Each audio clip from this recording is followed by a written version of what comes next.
Tonight, we ask a question that feels like it's ripped from a political thriller. Did the United States, a global superpower, genuinely consider a military invasion of Venezuela? It's a shocking thought, a scenario that seems almost unthinkable in our modern era. Yet, whispers turned into reports fueled speculation that reached the highest levels of government. We're not talking about distant history, we're talking about recent events that unfolded right before our eyes, often hidden behind carefully worded statements and diplomatic doublespeak. The implications are staggering, not just for the millions of people in Venezuela, but for the entire world. It's a story about power, oil, the dangerous games nations play when the stakes are this high. The idea of boots on the ground, of American forces engaging in a conflict on South American soil, is a chilling one. It brings back memories of past interventions and raises profound questions about sovereignty and international law. Was there a secret plan? Our investigation begins here, on this day, September 9, 2025. The story of this near confrontation didn't begin overnight.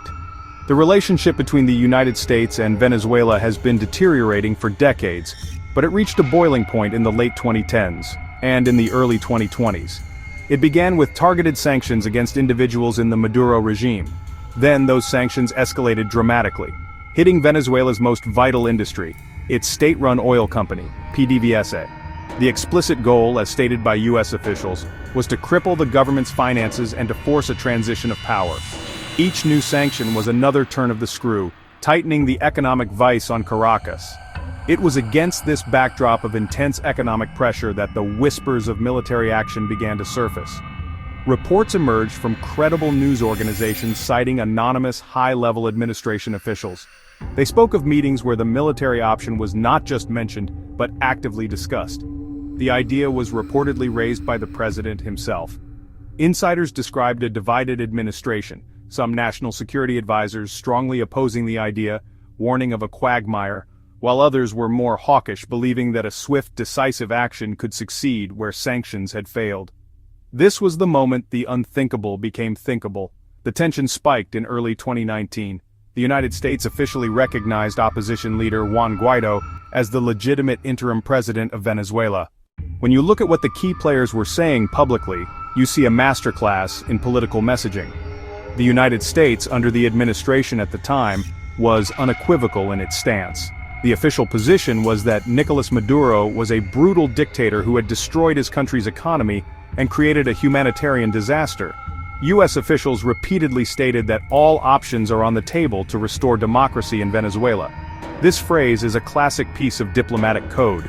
It's intentionally vague but carries an implicit military threat. From Caracas, the response was just as predictable and just as forceful. President Maduro and his government painted the United States as an imperialist aggressor. They framed the sanctions and political pressure as a modern-day coup attempt orchestrated by Washington to steal Venezuela's vast oil reserves. Every statement from the United States was met with a defiant counter-narrative. Then there's the third major player, India. Its official position was far more nuanced and cautious. Publicly, India called for dialogue and a peaceful resolution to the crisis. Its Ministry of External Affairs issued statements emphasizing non-interference and respect for national sovereignty. India never officially recognized Juan Guaido as interim president, maintaining its diplomatic ties with the Maduro government. Behind this neutral language, however, was a deep-seated economic reality. To understand why Venezuela became the center of such intense global focus, you have to understand the sheer scale of its oil wealth. It's not just another oil-producing country. Venezuela has the largest proven crude oil reserves on the entire planet. More than Saudi Arabia, more than Iran, more than Canada. This immense underground treasure, often referred to as black gold, has shaped the nation's destiny for over a century. It's the source of its potential wealth and the root cause of many of its deepest political and economic problems. This isn't just about fuel. It's about a strategic asset that can shift the balance of global power. For the United States, Venezuela's oil has always been strategically important. It's located right in its own hemisphere, making it a much closer and theoretically more reliable source of energy than the volatile Middle East.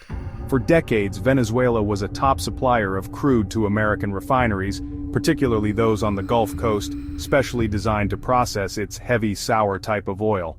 The prospect of an unfriendly anti-American government controlling this massive resource, and potentially aligning with U.S. adversaries like Russia and China, has long been a source of anxiety for policymakers in Washington. The crisis wasn't just about democracy, it was about who would control that oil. While the world was focused on the standoff between Washington and Caracas, a different story was unfolding across the globe in New Delhi. India, a nation of over 1 billion people, with a rapidly growing economy, has an insatiable thirst for energy. It's one of the world's top oil importers. Securing stable, affordable supplies is a matter of national security. Visual emphasis. For years, India had relied heavily on oil from the Middle East, but that region's instability made diversification a top priority.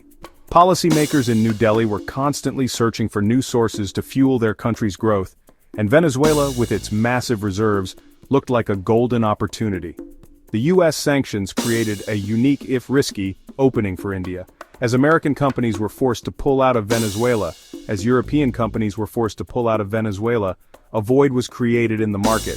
Venezuela was desperate for cash, and for customers who were willing to defy or at least navigate the complex U.S. restrictions.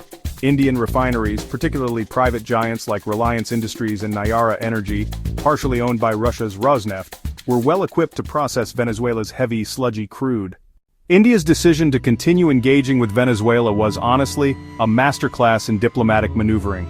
It wasn't just a simple act of defiance against the United States. Creative ways to structure deals to minimize the risk of direct U.S. sanctions. Many transactions were reportedly done on a barter basis. Barter, fuel, barter, food barter, medicine framed as humanitarian aid while meeting India's energy needs. Constant communication with Washington, diplomats negotiating in perpetuity, explaining energy compulsions, assuring non-endorsement of Maduro emphasis, sanctions aimed at cash flows. Barter argued as compliance with the spirit. A fine line to walk depended on U.S.-India strategic partnership. The U.S. had to weigh punishing Venezuela against cultivating India as a key ally. The reaction from Venezuela was, unsurprisingly, one of gratitude. With its traditional customers abandoning it, India became an economic lifeline. Maduro publicly praised India for its independent foreign policy and its refusal to bow to American pressure. So, how close did the U.S. really come to an invasion? Let's, separate the hard evidence from the rampant speculation. The most concrete evidence comes from multiple independent reports by highly respected journalists who spoke with senior officials inside the administration. These sources, who remained anonymous for their own protection, confirmed that the president raised the possibility of a military option in several high-level meetings. This is not a rumor. It's a well-sourced fact. The discussions were serious enough that they caused significant alarm among some of the president's top national security and diplomatic advisors, who argued passionately against it. The public evidence, while less direct, points in the same direction. We have the repeated use of the phrase, "all options are on the table" by the president, by the Secretary of State, by the National Security Advisor. While this is standard diplomatic language, its relentless repetition, combined with the administration's known preference for aggressive foreign policy moves, gave it a weight it might not have had under a different leadership. Then, there was the National Security Advisor's notepad with the 5,000 troops to Colombia line. While officials tried to downplay it, no one denied that the note was real. However, we must also look at the evidence against a full-scale invasion. The Pentagon was reportedly deeply skeptical. Military leaders, scarred by the long wars in Iraq and Afghanistan, were acutely aware of the risks. They understood that even a swift invasion could devolve into a protracted and bloody insurgency. So, what does this all mean for us today on September 9, 2025? The story of the US, Venezuela, and India is more than just a tale of a crisis averted. The US, Venezuela, India. It's a window into the changing nature of global power. The world is no longer a simple unipolar stage, dominated by the United States. The rise of countries like India and China has created a more complex, multipolar world. Geopolitical events shaped by many competing interests. India's role in the Venezuela crisis is a perfect example. India's pursuit of energy security influenced the outcome, emerging powers acting to counterbalance established superpowers. The episode also serves as a stark reminder of the enduring power of oil in international politics. Renewable energy green transitions, but the global economy still runs on fossil fuels. Access to oil is a core national security interest, nations willing to take enormous risks.